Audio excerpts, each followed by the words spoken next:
오늘 우리에게 주시는 하나님의 말씀을 봉독하겠습니다. 사무엘상 16장 1절부터 13절까지의 말씀입니다. 사무엘상 16장 1절부터 13절까지의 말씀을 제가 봉독해 드리겠습니다. 여호와께서 사무엘에게 이르시되 내가 이미 사울을 버려 이스라엘 왕이 되지 못하게 하였거늘 내가 그를 위하여 언제까지 슬퍼하겠느냐? 너는 뿔에 기름을 채워 가지고 가라. 내가 너를 베들레헴 사람 이새에게로 보내리니 이는 내가 그의 아들 중에서 한 왕을 보았느니라 하시는지라. 사무엘이 이르되 내가 어찌 갈 수 있으리이까? 사울이 들으면 나를 죽이리이다 하니 여호와께서 이르시되 너는 암송아지를 끌고 가서 말하기를 내가 여호와께 제사를 드리러 왔다 하고 이새를 제사에 청하라. 내가 네게 행할 일을 가르치리니 내가 네게 알게 하는 자에게 나를 위하여 기름을 부을지니라. 사무엘이 여호와의 말씀대로 행하여 베들레헴에 이르매 성읍 장로들이 떨며 그를 영접하여 이르되 평강을 위하여 오시나이까? 이르되 평강을 위함이니라. 내가 여호와께 제사하러 왔으니 스스로 성결하게 하고 와서 나와 함께 제사하자 하고 이새와 그의 아들들을 성결하게 하고 제사에 청하니라.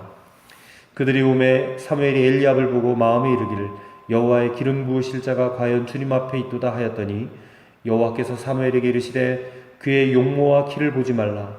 내가 이미 그를 버려놓으라. 내가 보는 것은 사람과 같지 아니하니 사람은 외모를 보거니와 나 여호와는 중심을 보느니라 하시더라. 이새가 아비나답을 불러 사무엘 앞을 지나가게 하매 사무엘이 이르되 이도 여호와께서 택하지 아니하셨느니라 하니 이새가 산마로 지나가게 하매 사무엘이 이르되 이도 여호와께서 택하지 아니하셨느니라 하니라. 이새가 그의 아들 7을 다 사무엘 앞으로 지나가게 하나 사무엘이 이새에게 이르되 여호와께서 이들을 택하지 아니하셨느니라 하고 또 사무엘이 이새에게 이르되 내 아들들이 다 여기 있느냐? 이새가 이르되 아직 막내가 남았는데 그는 양을 지키나이다. 사무엘이 이새에게 이르되 사람을 보내어 그를 데려오라. 그가 여기 오기까지는 우리가 식사 자리에 앉지 아니하겠노라. 이에 사람을 보내 그를 데려오매 그의 빛이 붉고 눈이 빼어나고 얼굴이 아름답더라. 여호와께서 이르시되 이가 그니 일어나 기름을 부으라 하시는지라.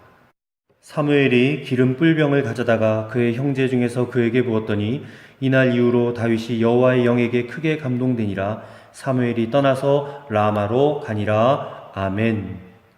오늘 말씀의 제목은 하나님의 선택에 담긴 지혜입니다.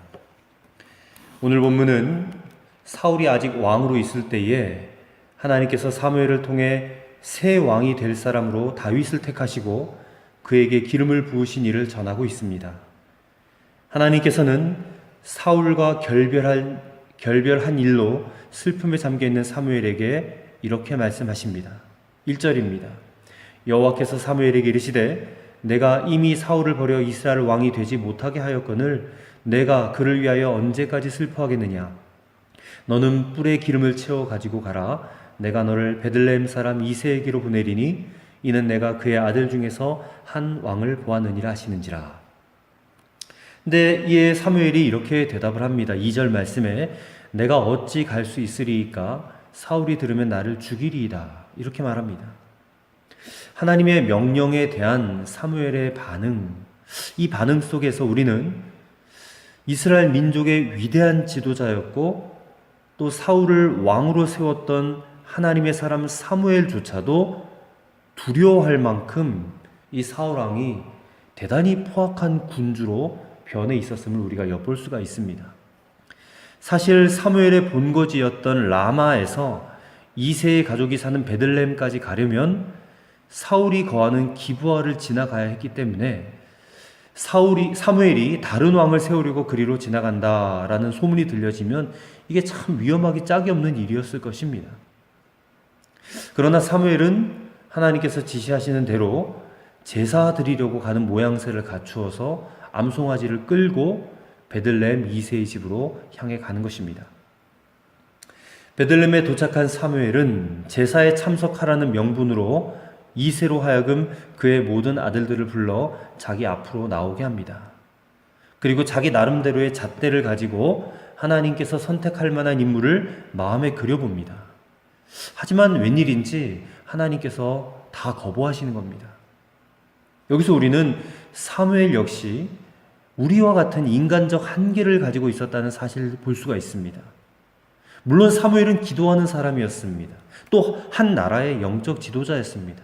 근데 그럼에도 불구하고 그의 생각이, 사무엘의 생각이 하나님의 기준, 하나님의 생각에 미치지 못하고 있었던 것을 우리가 보게 됩니다.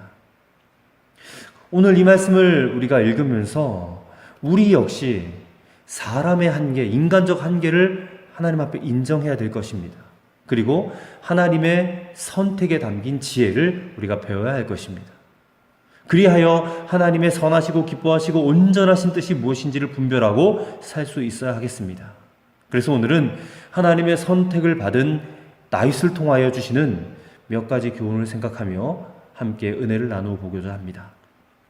첫째로 하나님은 외모를 보지 아니하시고 중심을 보신다라는 겁니다. 6절과 7절 말씀입니다.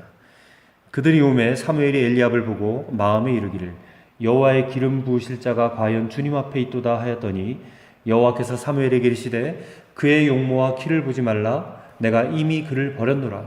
내가 보는 것은 사람과 같지 아니하니 사람은 외모를 보거니와 나 여호와는 중심을 보느니라 하시더라. 우리가 너무나 잘 아는 유명한 구절이 나오죠. 내가 보는 것은 사람과 같지 아니하니 사람은 외모를 보거니와 나 여호와는 중심을 보느니라. 왜냐하면 이 사무엘은 제사를 드리러 왔던 2세 아들들 중에 맏아들이었던 엘리압의 마음이 꽂힌 겁니다.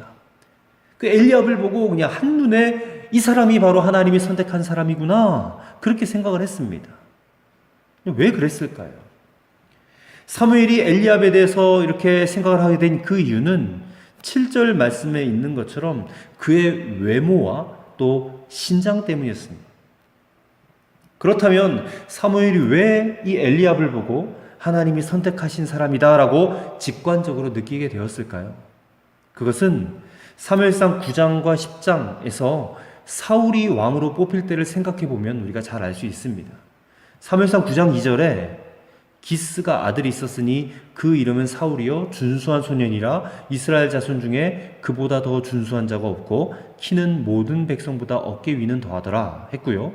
10장 23절에는 그들이 달려가서 거기서 데려오매 그가 백성 중에 선이 다른 사람보다 어깨 위나 더 크니라 했습니다. 그러니까 이스라엘의 첫 번째 왕 사울이 이렇게 하나님부터 부름받고 선택받았을 때의 그 생김새, 용모가 준수했고 또 키가 엄청 컸다는 겁니다. 다른 사람보다 어깨 위가 더 컸다는 거예요. 한마디로 정말 남자다운 풍채와 외모를 지닌 사람이 바로 사울이었습니다. 근데 이 엘리압의 용모와 그 신장을 사울 왕과 비교해 보니까 하나님께서 엘리압을 이스라엘의 두 번째 왕으로 삼으시겠구나 그렇게 생각을 한 겁니다. 그런데 하나님께서는 이러한 사무엘의 생각과 판단을 뒤집어버리는 말씀을 하시는 겁니다. 하나님은 사무엘에게 그의 외모와 신장을 보지 말라 그렇게 말씀하시는 겁니다. 여러분 하나님께서는 사람의 외모가 아닙니다. 사람의 그 용모를 보시는 것이 아니에요. 하나님은 그 중심을 보신다라는 것입니다. 오늘 우리가 사는 세상은 어떻습니까? 이 외모가 너무너무 중요합니다. 오늘 우리도 사람을 평가할 때 제일 먼저 겉으로 나타나는 외모와 또 그가 가지고 있는 외적 조건을 많이 봅니다. 아무래도 건강하고 아름다운 용모를 가지고 있다면 호감을 갖게 되는 것이 인지상정입니다. 그가 잘생겼는가 못생겼는가, 키가 큰가 작은가, 또 그가 몇 평짜리 아파트에 사는가, 그의 직업은 무엇인가, 그가 얼마짜리 차를 타고 다니는가. 여러분 우리가 관심을 기울이고 있는 것들은 거의 대부분 겉으로 드러난 것들 뿐입니다. 그러나 사실 이러한 것들이 얼마나 허무한 것들입니까? 그 사람이 가지고 있는 외적인 것들, 외모가 그 사람의 됨됨이를 다 설명하는 것입니까? 절대 그렇지 아니합니다. 외모가 그의 됨됨이, 그의 인격을 설명할 수 없습니다. 또 한 가지 사무엘이 하나님의 선택한 사람을 찾는데 실패한 이유가 무엇이냐면 이 바로 서열에 대한 집착 때문이었습니다. 사무엘이 이새에게 아들들을 제사에 초청하라고 했어요. 그러자 이새가 어떻게 했습니까? 큰 아들부터 차례대로 사무엘에게 보여주는 겁니다. 7 아들을 선보이는데 첫째, 둘째, 셋째, 넷째에서 차례대로 다 보여줬는데 하나님이 선택한 사람이 나타나질 않는 것입니다. 진짜로 하나님이 선택하시고 준비한 사람은 사람의 관심 밖에 있었습니다. 유대인들은 우리나라 사람들만큼 이 장자를 귀하게 여깁니다. 이스라엘 사람들에게 있어서 장자는 하나님께 드려진 하나님의 것입니다. 그는 축복의 상속자이고 가문의 미래인 것입니다. 그에 가려서 다른 자식들은 다 들러리일 뿐이에요. 더욱이 아들들이 8이나 있는 집에서 막내 아들의 위치는 그냥 양이나 지키면 되는 가치도 없는 아이에 불과했던 것입니다. 여러분, 그것들이 바로 인간들의 관습인 것입니다. 우리나라 사람도 어떻습니까? 우리나라 사람들 역시 서열에 대한 강한 의식이 지배하고 있습니다. 사람 만날 때 그 상대방의 신분에 대해서 대단히 궁금해하지 않습니까? 그리고 나이에 대해서 대단히 궁금해야 합니다. 왜냐하면 나보다 신분이 높거나 나보다 나이가 높으면 그 사람 앞에 예를 갖춰야 되고, 나보다 신분이 낮거나 나이가 어린 것 같으면 안심하면서 그냥 편안하게 처신할 수가 있는 것입니다. 그래서 끊임없이 물어봐요. 고향이 어디냐? 고향이 같으면 또 어느 학교 나왔느냐? 그러다가 같은 학교 동문이라도 만나면 선배냐 후배냐를 또 따집니다. 또 성씨가 무엇인지도 궁금해요. 같은 성씨면 학렬을 따지고 심지어는 종파까지도 따집니다. 그래서 촌수 따지면서 네가 높네 내가 높네 하면서 서로 목소리를 높이는 것입니다. 그런데요, 이것이 교회에서도 나타납니다. 목사, 장로, 권사, 집사, 여러분 이것이 무슨 벼슬인 줄 압니다. 그래서 우스갯소리로 야, 너 집사 땄냐? 권사 땄냐? 이렇게 묻기도 합니다. 여러분 분명히 하셔야 됩니다. 교회의 직분은 절대로 특권이 아닙니다. 교회의 직분은 헌신과 충성하는 자리를 말하는 것입니다. 여러분 절대 착각하지 마시기 바랍니다. 하나님 앞에서 목사를 비롯한 모든 성도들은 오직 하나님 한 분만을 주인으로 모시고 섬기는 종들일 뿐인 것입니다. 모든 일을 해간 후에 나는 무익한 종입니다. 당연히 해야 할 일을 했을 뿐입니다라고 말할 수 있어야 하는 것입니다. 세상은 많이 가지면 많이 가질수록 그 혜택과 권리를 많이 누리려고 합니다. 하지만 하나님의 나라는 많이 가지면 가질수록 더 많은 의무와 책임을 갖게 되는 것입니다. 여러분, 목사에게 주는 특별한 신분상의 권세와 능력이 있습니다. 그러나 그것은 목사 개인의 기득권이나 권리를 누리라고 주신 것이 절대로 아닌 것입니다. 오히려 더 많은 책임과 의무를 감당하고 행하라는 그런 뜻이에요. 여러분, 장로들도 마찬가지입니다. 권사님도 마찬가지예요. 그가 어떤 지위에 있는가, 어떤 직분을 가졌는가, 어떤 외모를 가졌는가가 중요한 것이 아니라 바로 그가 얼마나 하나님의 마음에 합한 자인가가 훨씬 더 중요한 것입니다. 이러한 사실은 이미 우리가 사울 왕을 통해 검증되었던 바 아닙니까?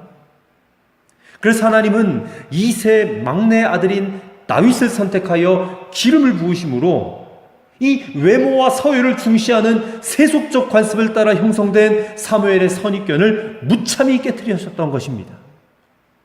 오늘 사랑하는 성도 여러분, 절대로 사람을 외모로 평가하지 마시기 바랍니다. 겉으로 보여지는 조건이나 환경을 가지고 그 사람을 판단하지 마시기를 바랍니다. 지금 오늘날 우리가 누리고 있는 것들은 우리의 본질이 아닙니다. 우리의 본질은 사실상 하나님 앞에 가야 결정되는 것입니다. 그러니 사랑하는 성도 여러분, 하나님 앞에서 진실되이 행하시는 저와 여러분이 되시기를 주님의 이름으로 부탁을 드립니다. 둘째로 하나님께서는 준비된 사람, 그 가운데 성실한 사람을 선택하신다라는 것입니다. 사무엘이 보기에 2세 7 아들들 모두가 겉으로 보기에는 부족함이 없어 보였습니다. 하지만 하나님은 그들을 택하지 않으셨다라고 말씀하십니다. 사무엘은 순간 당황하며 이새에게 너의 아들들이 여기 다 온 거냐? 물어봤습니다. 그러자 이새가 대답하기를 아직 막내가 남아있는데 이 막내는 들에 가서 양을 지키고 있다라고 대답합니다. 사무엘은 즉시 양치고 있는 그 막내 아들을 데려오게 합니다. 이윽고 사무엘 앞에 나타난 이새 막내 아들, 그 눈에 총기가 있고 혈색이 좋은 청년이었습니다. 그 순간 하나님께서 사무엘에게 말씀하십니다. 바로 그에게 기름을 부으라. 하나님이 선택하신 사람이었습니다.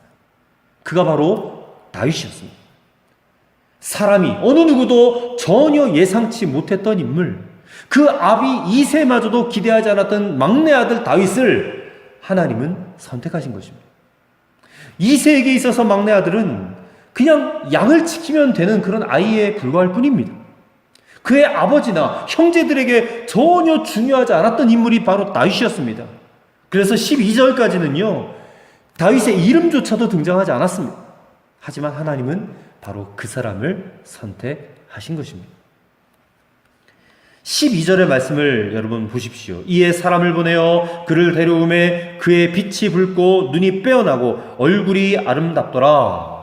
우리가 이 말씀을 보면 조금 혼란스러울 수도 있습니다. 왜냐하면 아까 7절 말씀에는 하나님은 외모를 보지 아니하시고 중심을 보신다고 하셨는데 12절에서는 갑자기 다윗의 외모의 특징을 설명하고 있습니다. 다윗은 아직 15살 가량의 미소년으로서 어찌 보면 왕의 외모하고는 전혀 어울리지가 않습니다. 얼굴은 붉은 홍안이고 눈은 반짝반짝 빛이 나고 아직 어린 티를 벗어나지 못한 그런 미소년의 모습이었습니다. 근데 여러분, 이 12절의 말씀은요, 외모만을 언급한 것이 아닙니다. 흔히 얼굴을 말할 때에 두 가지 방향에서 이야기할 수가 있습니다. 하나는 외모, 겉으로 보이는 모습이고 또 하나는 인상입니다. 외모는 겉모습이에요. 선천적인 것입니다. 오늘날은 성형술이 워낙 발달하기도 했지만 그래도 이 원판을 완전히 뜯어 고칠 수는 없습니다. 근데 인상은요, 사실상 그 사람의 속모습이 겉으로 드러나고 반영되는 것입니다. 여러분, 상자가 하나 있는데 그 상자 속에다 전구를 넣으면 그 불빛이 은은히 비쳐나오는 것 같은 그런 이치입니다. 여러분, 제가 많은 사람들을 대하다 보면 외모는 참 잘생겼는데 인상은 별로 끌리지 않는 사람들이 있습니다. 반면에 외모는 좀 대충 생겼는데 인상은 왠지 끌리고 가까이 다가가고 싶고 또 오랫동안 함께 만나고 싶은 그런 사람들이 또 있습니다. 저는 다윗이 그런 사람이었다고 믿습니다. 후자. 외모가 출중한 것보다 그 인상이 좋았다라는 것입니다. 그것은 다윗의 마음속에 있는 하나님을 향한 신앙과 인격을 반영하는 것이다 라고 우리가 볼 수가 있는 겁니다. 여러분, 우리는 여기서 대단히 중요한 원리 하나를 배우게 됩니다. 하나님의 평가 기준, 바로 사람의 그것과는 다르다는 것입니다. 사람은 외모 위주로 인물을 평가합니다. 그의 키, 신장, 또 생김새, 외적 조건들, 물론 이런 것들을 완전히 무가치하다라고 말할 수는 없습니다. 그러나 그러한 것들은 일시적인 것들이에요. 그 속에는 영원하고 진정한 가치는 없습니다. 하나님께서는 그러한 것보다 진짜 영원히 남고 진정한 가치인 그 마음의 모습, 중심을 더욱더 중시하신다는 것입니다. 하나님께서는 다윗에게서 바로 그것을 본 것입니다. 여러분, 그것은 바로 다윗의 성실한 모습으로 드러났습니다. 다른 형제들이 무엇인가 중요한 일이 있을 것이라는 정보를 가지고 몸단장을 하고 사무엘 선지자가 집전하는 제사에 참석하는 동안에 이 다윗은 형들에게 밀려서 혼자 조용히 양들의 보호자로 남게 되었습니다. 남들이 하나도 알아주지 않는 그 일에 다윗은 지금 묵묵히 최선을 다하는 그 성실함의 모습, 그게 바로 하나님의 선택의 축복을 누리게 된 것이라고 저는 굳게 믿습니다. 특별히 다윗이 그 아비의 양무리를 돌보고 있는 것은 앞으로 이스라엘이라는 양무리, 즉 이스라엘 백성들을 돌볼 목자로서 왕으로서의 준비를 갖추게 하시는 하나님의 섭리가 있었다고 저는 믿습니다. 시편 78편 70절 이하에 보면 또 그종 다윗을 택하시되 양의 우리에서 취하시며 전양을 지키는 중에서 그들을 이끄사 그 백성인 야곱 그 기업이 이스라엘을 기르게 하셨더니 그가 성실함으로 기르고 그 손에 공교함으로 지도하였도다라고 말씀하고 있습니다. 아비의 양무리를 성실하게 돌보았던 다윗의 성실함, 또 그 손의 공교함이 바로 하나님의 선택을 받는데 결정적인 역할을 할 수 있었던 것입니다. 여러분, 하나님께서는 준비된 사람을 쓰시는 것입니다. 근데 그 준비된 가운데 어떤 사람을 쓰십니까? 성실한 사람을 쓰신 줄 믿습니다. 하나님은 그저 꿈만 꾸고 있는 사람을 사용하는 것이 아니라 그 꿈의 대가를 치를 줄 아는 사람, 자신의 미래를 위해서 책임 있는 삶을 살아가는 사람을 통해서 당신의 역사를 이루어가는 것입니다. 여러분, 하나님의 역사는 우연히 그냥 저절로 이루어지는 것이 아닙니다. 그곳에는 하나님의 세밀하신 섭리와 계획이 있습니다. 그런데 하나님의 계획과 섭리는 사람을 통해 이루어 가시는데 바로 이와 같이 준비된 사람, 특별히 성실한 사람을 통하여 이루어지는 것입니다. 모세요. 보십시오. 광야에서 40년을 보냈습니다. 근데 40년을 보낸 그 미디안 광야에서의 세월, 결코 의미 없이 허비한 시간들이 아닙니다. 화려한 왕궁 생활에 대한 추억들이 떠오를 때마다 그 미디안 광야에서의 삶이 얼마나 괴롭고 힘들었겠습니까? 그러나 모세는 과거의 모든 화려함들을 다 잊어버리고 목동으로서의 삶에 최선을 다한 것입니다. 바로 양무리를 치는 광야의 불타는 떨기나무 가운데서 모세는 하나님의 부름을 받은 것입니다. 요셉은 어떻습니까? 13년간의 애굽에서의 노예살이, 감옥 생활 중에서도 그는 성실하게 자신의 일을 묵묵히 감당했습니다. 그리고 그것을 인정받았을 때에 비로소 애굽의 총리가 되는 축복을 받을 수 있었던 것입니다. 여러분, 요셉이 그 아버지 집에서 채색 옷을 입고 사랑받을 때만 생각하면서 자신의 처지를 비관하고 저주하고 살았더라면 그는 폐인이 되고 말았을 것입니다. 오늘 우리는 어떻습니까? 우리가 살아가는 이 세상, 우리가 이 세상을 살면서 보내는 시간들 가운데 여러분, 의미 없는 시간은 단 1시간도 없다는 사실을 믿으시기 바랍니다. 학생들은 공부하는 현장에서 성실해야 되는 것입니다. 그렇지 않으면 아무리 훌륭하고 멋있는 꿈을 품었다 할지라도 그것은 허상에 그치고 말 것입니다. 사업하고 있는 사람들은 사업의 현장에서 성실해야 된다는 것입니다. 그래야 이삭이 받은 브엘세바의 축복을 누리게 될 것입니다. 직장인들은 직장에서 성실해야 되는 것입니다. 바로 그 자리, 성실의 그 자리에서 하나님을 만나는 것입니다. 그 자리에서 바로 하나님의 부름을 받는 것입니다. 하나님의 나라를 위해서 헌신하는 자리가 바로 그 자리가 되는 것입니다. 특별히 여러분의 삶의 현장 가운데 고난받고 있는 분들 계십니까? 여러분, 그 고난받는 그 자리가 바로 하나님의 훈련 학교가 되는 것입니다. 따라서 묵묵히 인내하고 참아보시기 바랍니다. 로마서 8장 18절 말씀처럼 생각건대 현재의 고난은 장차 우리에게 나타날 영광과 좋게 비교할 수 없도다. 이 말씀처럼 여러분, 하나님의 때가 되면 하나님의 영광과 하나님의 축복으로 높임을 받는 자리가 되는 줄로 믿으시기를 바랍니다. 끝으로 선택하신 자에게 하나님의 영으로 감동케 하신다는 것입니다. 12절과 13절입니다. 이에 사람을 보내어 그를 데려오매 그의 빛이 붉고 눈이 빼어나고 얼굴이 아름답더라. 여호와께서 이르시되 이가 그니 일어나 기름을 부으라 하시는지라. 사무엘이 기름 뿔병을 가져다가 그의 형제 중에서 그에게 부었더니 이날 이후로 다윗이 여호와의 영에게 크게 감동되니라 했습니다. 사무엘이 이 다윗의 머리에 기름을 붓는 순간 다윗이 하나님의 영에 크게 감동되었습니다. 하나님의 영에 감동되었다는 것은 하나님의 능력이 임하였다는 것입니다. 여러분, 이 모습을 보면서 하나님이 어떤 사람을 부르시고 어떤 일들을 맡기실 때에 그 사람에게 그 일을 잘 감당해낼 수 있는 힘과 능력도 함께 주시는 줄로 믿습니다. 여러분, 이러한 모습은 성경 곳곳에 나타나요. 사사시대를 돌아보십시오. 민족을 구원할 사사를 세우시면서 하나님은 당신의 영을 부어주셨습니다. 사울은 어떻습니까? 사울도 역시 하나님의 영으로 충만했던 사람이에요. 예수님, 요한에게서부터 세례를 받고 물에서 올라오실 때에 하나님의 성령이 예수님에게 비둘기같이 내리면서 이는 내 사랑한 아들이요 내 기뻐하는 자라 라는 음성이 하늘로부터 들려오지 않았습니까? 또 제가 주일에 설교했던 것처럼 마가의 다락방에 성령께서 충만히 임재하시니까 여러분, 사도행전의 초대 교회가 시작이 되었고 땅끝까지 복음을 전하라고 하시는 그 명령을 제자들과 사도들이 수용할 수 있게 되었던 것입니다. 오늘 저와 여러분들 그리스도인들에게 그 무엇보다 중요한 것은 바로 성령 충만을 받는 것입니다. 하나님의 성령으로 기름 부으심을 받아야 되는 것입니다. 그럴 때에 하나님의 거룩한 사명을 감당할 수가 있기 때문에 그렇습니다. 인천 주안 사거리에서 구두방을 하시는 집사님 한 분이 계셨습니다. 이 구두방 주인 집사님은 시간만 나면 열심히 나가서 전도합니다.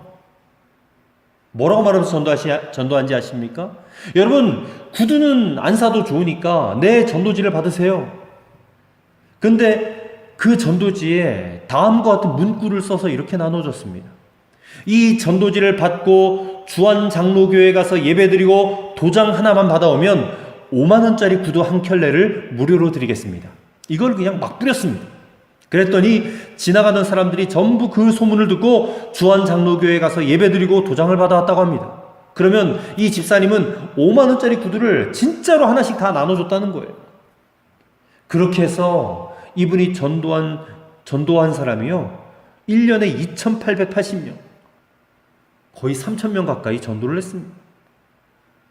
이렇게 많은 구두가 공짜로 나갔으니 적자가 나고 망했을 것 같은데 오히려 이 집사님에게 기적이 나타났습니다. 물론 여러분, 구두 팔아서 남은 건 별로 없었습니다. 그러나 구두 만드는 공장의 땅값이 막 몇십 배로 올라가지고 그동안 전도용으로 나간 구두값보다 훨씬 더 많은 재물의 축복을 받게 된 것입니다. 그 땅 팔아서 건축업에 투자하고 다시 건축업을 확장하여서 더 큰 물질의 축복을 받게 되었다는 것입니다. 여러분, 하나님은요, 우리가 하나님을 위하면 하나님도 나를 위하셔요. 우리가 하나님 앞에 충성하면 하나님께서 우리에게 보답하세요. 중요한 것은 내가 이만큼 하나님을 위했으니까 하나님이 나에게 이만큼 축복해 주시는 것이다 라는 것을 믿는 것이 아니라, 중요한 것은 내가 그 일을 감당할 수 있는 능력을 받는 것이 중요하다는 말씀입니다. 바로 성령 충만을 받는 거예요. 여러분, 능력을 받아야 하나님의 일도 감당할 수 있는 것 아니겠습니까? 그저 하나님으로부터 주어지는 보상만을 기대하면서 충성하는 것이 아니라 하나님의 마음을 가지고 그 하나님의 마음이, 뜻이, 계획이 이루어질 수 있도록 그 애타는 마음을 가지고 성령의 충만함을 받고 하나님의 일을 헌신하는, 주어진 사명 감당하고 그리고 그 사명을 이루어갈 때에 하나님은 우리에게 보답하여 주신다는 것입니다. 여러분, 그리스도인의 위기는 가난이 아닙니다. 사업 실패도 아닙니다. 건강을 잃는 것도 아닙니다. 그리스도인의 진짜 위기는 영적 빈곤에 빠지는 것입니다. 하나님의 은혜로부터 멀어지는 것입니다. 그리스도인들은 성령 충만하지 못할 때 위기가 오는 것입니다. 하나님의 영이 항상 머물러 계시고 성령께서 인도하시는 것을 우리가 받으며 살아갈 때에 그의 삶에 희망이 보이고 능력도 나타나고 또 간증거리도 생겨나는 것입니다. 내가 목사고 장로고 권사고 집사고, 여러분, 이런 것들은 절대 자랑거리가 아닙니다. 성령 충만한가 아닌가, 여러분, 이것을 여러분 생각하시고 성령 충만 받는 것을 가장 귀하게 여길 줄 알아야 되는 것입니다.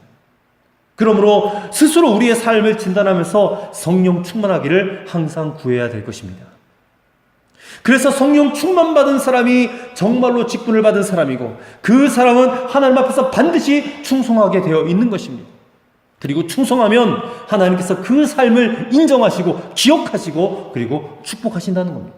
여러분, 하나님의 선택에 담긴 지혜, 저는 바로 이것이라고 믿습니다. 우리 역시 다윗처럼 선택받은 자들 아닙니까? 그러기에 다윗이 받은 그 성령도 우리도 충만히 받을 수 있는 것입니다. 그리하여 우리에게 주신 사명 잘 감당하고 또 완성하여서 이 땅 사는 동안에 오직 하나님 한 분만 자랑거리로 삼으며 살아가는 그런 성도가 되었으면 좋겠습니다. 오늘 그런 이들이 되기로 마음에 결단하고 그 마음의 소원을 품고 여러분 기도하시길 바랍니다. 하나님께서 저와 여러분의 마음에 그 소원을 들으시고 그리고 그 소원을 이루어 주시리라 믿습니다. 아멘. 기도하시겠습니다. 하나님, 감사합니다. 하나님이 다윗을 선택하시는 사건 속에서 하나님의 지혜를 깨달았습니다. 사람은 외모를 보거니와 하나님은 그 마음의 중심을 보신다라는 말씀을 들었습니다. 그래서 겉모습으로 외식하는 신앙생활 하는 것이 아니라 하나님 앞에 진실한 신앙생활 하기를 힘쓰는 우리가 되게 하여 주옵소서.